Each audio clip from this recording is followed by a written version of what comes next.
Minimum సిగ్గు ఉండాలి. నీకే నీకే చెప్తున్నాను నేను. ఎందుకో తెలుసా? ఆడు ఈడు అల్లాడు గుడి కట్టేస్తా, దండేసేస్తా, పాలాభిషేకం చేసేస్తా. ఇది కాదు సినిమా అంటే. ముందు సినిమాని చక్కగా చూడడం నేర్చుకో. అర్థమైందా? నేను బల్లగుద్ది చెప్తున్నా, కొత్త లోకాన్ని సినిమా వచ్చిందని ఎవరికి తెలియదు.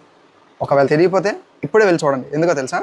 సినిమాలో కంటెంట్ ఉంది. ఒక సినిమాని ఎలా తీయాలో చూపెట్టాడండి సినిమాలో అయితే. అసలు క్యారెక్టర్ డెవలప్మెంట్ కానీ, స్టోరీ లైన్ కానీ, మనకి స్టోరీ బాగాలేనప్పుడు ఎన్ని విఎఫ్ఎక్స్లు పెట్టినా, ఎన్ని క్యారెక్టర్లు పెట్టినా, ఎన్ని కాస్టింగ్లు పెట్టినా బాగోదు. కానీ ఈ సినిమా ఆడపోవడానికి మెయిన్ రీజన్ ఏంటంటే, నువ్వు సినిమాలా చూస్తేనే సినిమాలా ఉంటుంది అది. ఎందుకు సినిమాని ఎందుకంటారంటే సినిమా కాబట్టి. Common sense is common for a reason because it's common. Coming to the story line, simple వచ్చేసి ఒక super hero cinema. Indian Marvel అని చెప్పచ్చు.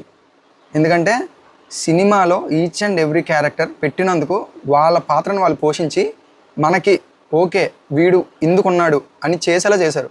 ఇంకా మన హీరోయిన్ కళ్యాణి ప్రియదర్శి దగ్గరికి వచ్చేసరికి చాలా బాగా చేశారు. ఇంకా మన ప్రేమలో హీరో నాల్సన్ ఉన్నాడు కదా, అతని గురించి చెప్పడం అసలు అనవసరం. ఎందుకంటే అతను యాక్టింగ్ ఎలాగో బాగానే చేస్తాడు. కామెడీ ఉంది, ఫన్ ఉంది, జంప్ స్కేర్స్ కూడా ఉన్నాయి. ఒకవేళ మీరు కానీ హారర్ లవర్స్ అయితే పక్కా ఇప్పుడే చూడండి. వెళ్ళి ఫస్ట్ షోకి వెళ్ళి వచ్చినప్పటి నుంచి బ్రెయిన్లో అదే ఆడుతుందండి. ఆ post credit scene, pre credit scene అయితే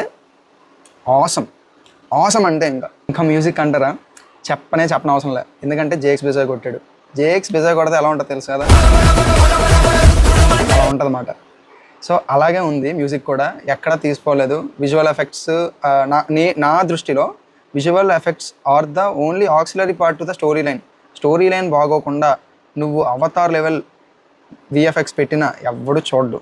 అది ఫ్యాక్ట్, ప్రూవెన్ ఫ్యాక్ట్ అది.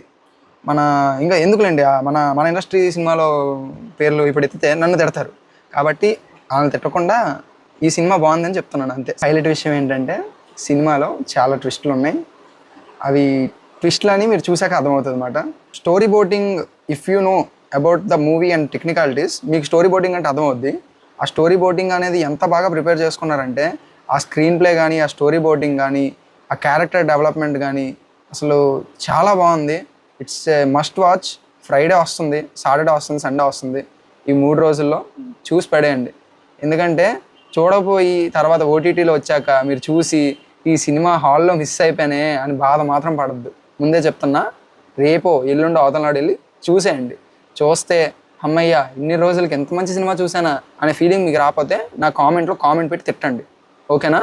నేను హార్ట్ఫుల్గా యాక్సెప్ట్ చేస్తాను దాన్ని. ఓకేనా? చూసేయండి.